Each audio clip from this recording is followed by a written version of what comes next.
वो अमिताभ बच्चन क्या होता है, माइक बंद करने से आवाज बंद नहीं होगा।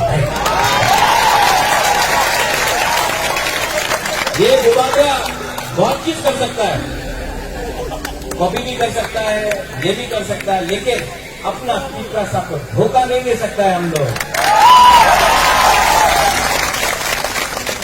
भाई भाई क्यों नहीं बोलता? आपको, मॉक को, चाकमा को, जमतिया को, देवकर्मा को, रियांग को लड़ाता है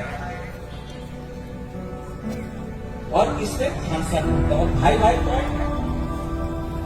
भाई भाई कोई और? सबका साथ सबका विकास। क्या है ये सब? जो लोग बोलता है चोट हो गए, अलायंस हो गए, क्या है ये चोट? जब तक हम लोगों को राइटिंग में ग्रेटर त्रिपुरा लैंड का कॉन्स्टिट्यूशनल सोल्यूशन नहीं दी गया,